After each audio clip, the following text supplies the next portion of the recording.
3 times. So the first person comes up to me and they're like, Kim, I was praying for you and I felt like I had this word.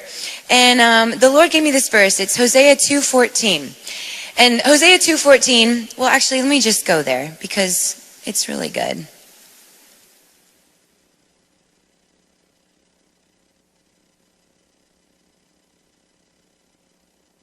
Hard turning with one hand here.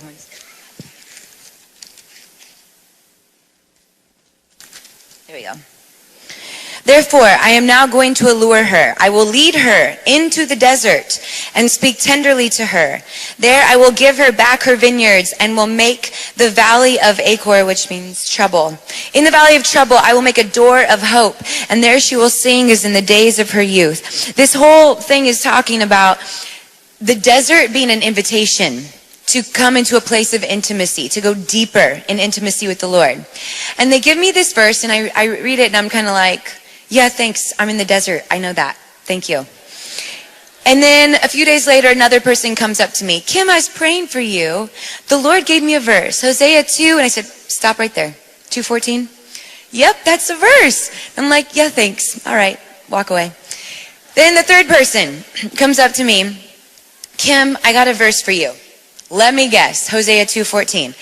Yes, but also I found this little article that I want you to read. This little article was all about Hosea 2:14. And it was talking about the desert being a place of intimacy.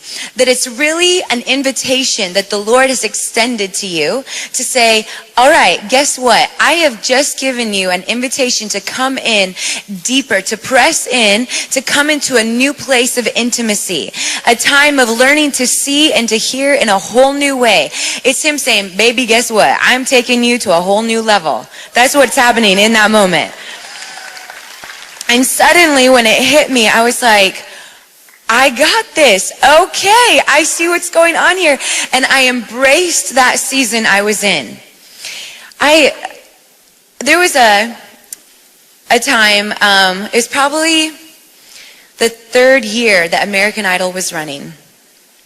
I had these crazy friends who thought it would just be so fun to enter my name into this competition in Northern California where the winner gets a guaranteed audition for the producers of the show. And my friends put me in the car. They're like, hey, we're going to Chico for the day. It's going to be fun. Okay, I'm thinking shopping. And we show up at the TV studio, and I'm like, what are we doing here? They're like, well, Kim, we put your name in this thing, and we signed you up to audition for this. And I'm like, what? And I was so embarrassed, and I felt really shy, and I didn't want to go and do it. And they just kind of like, you know, the peer pressure thing, you know, I gave in. So I go and I auditioned for this, and there was so many people, and I'm thinking, there's so many people here, so many singers, this is not going to happen. And I totally won. And so now I'm like, now I've got this audition where I'm going to go and sing for the producers of the show, and I don't even know if I want to do this. This just happened. And everyone is coming up to me. People are coming out of the woodworks, and they're giving me prophetic words of, you're going to go and you're going to win American Idol, and everyone is going to have revival on TV. And I mean, there was a lot of pressure on me. A lot of pressure. It was basically, Kim, you're going to go win American Idol and save the universe. That's how it felt. It was a lot of pressure. And this is a long time ago, mind you, okay? And I was really nervous. We're flying to Atlanta. Atlanta was where I was having the audition. And the whole way over there, I'm praying, and I'm like, God, I don't know if I'm actually ready for something like this. I feel really nervous and afraid, and I don't know if this is right. And I know this is going to sound crazy, and this is only the second time I've shared this publicly, because I know it sounds crazy, but you know, I don't care, whatever. You can think whatever. But I really felt like the Lord said to me, if you want this, I'll give this to you. What would you like? And I felt like, is this a trick question? Is this a test? Am I being tested? What's the right answer here?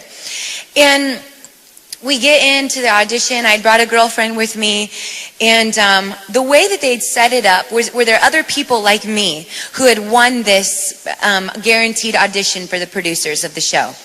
And they set us up where it was 1, 2, 3, 3 people in a row. We're labeled number 1, number 2, number 3, and there was maybe like, I don't know, 20 of us back like this, all in a row, and I'm towards the back, and it is happening so fast. You get up in front of the producers and they go, 1, sing, thank you, 2, sing, thank you, 3, sing, thank you, no, no, yes. I mean, it is that quick, so quick.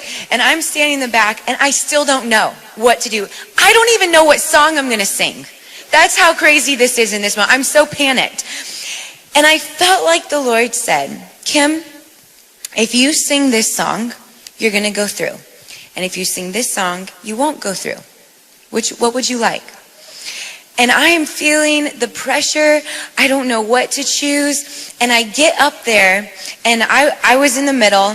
And when they get to me, in the last second, the moment they said my number, I chose the song that I knew wouldn't put me through. And I sing the song, and they went 1, no, 3, yes, 2. And they just stopped and stared at me. And then the producer, it was a woman in the middle, she looks at me and she goes, I don't know why, but I just can't take you. And I could tell by the look on her face, I felt in that moment it was a God moment, you know? I sat there, I felt a sigh of relief. I felt like I knew this was God. I knew this was the right thing. And just the look on her face and just her kind of confusion, the fact that she was speaking to me in that moment and they hadn't done that with anybody else, I knew this was a God moment. And I walked away and I felt this relief, like I knew this wasn't the right time. I knew it wasn't the right thing. And when I got home, it was a little awkward in that I actually called Banning on my way back home to California, and I was telling him that I was afraid to come home. I was afraid to face all the people, and I felt like I'd let everybody down because everyone had these huge, high expectations of me, and I had made a choice that I felt like nobody would understand. And he's like, you don't have to explain your choice to anybody. You don't have to explain what happened.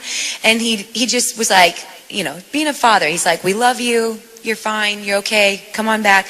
I get home and there'd be this awkward moments, people running up to me, so? And I'd be like, no. And they're like, oh, okay. Awkward moments, but I lived through it. And what I'm trying to say is, I look back at my life between now and that time, and the journey that the Lord has brought me on.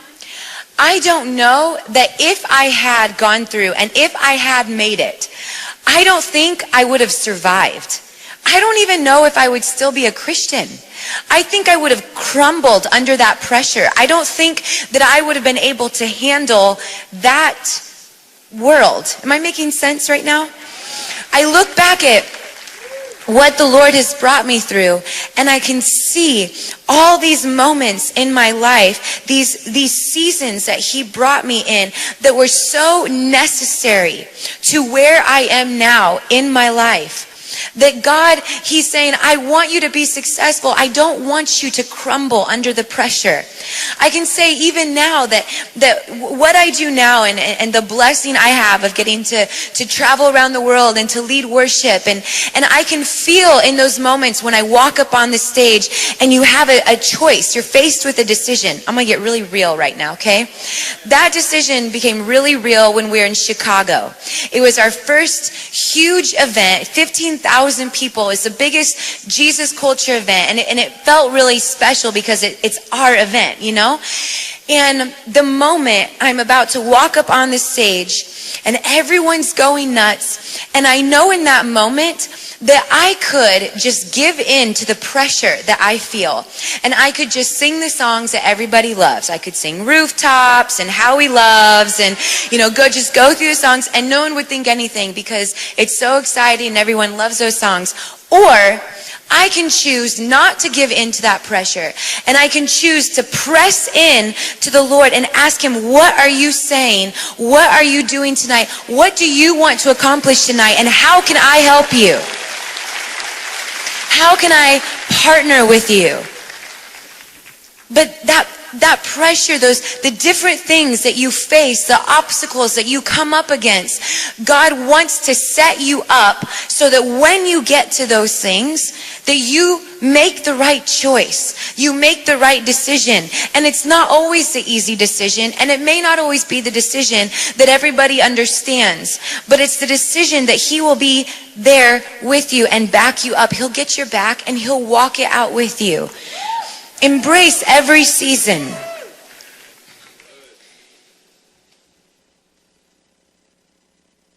You know, if this whole walk with Him really is about intimacy, which I believe it is, then the purpose of every single season, hard, easy, good, whatever, is just to further that intimacy. Just to draw us closer to Him.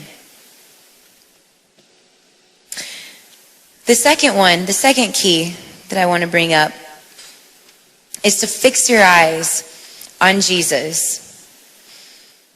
I love the story of Peter.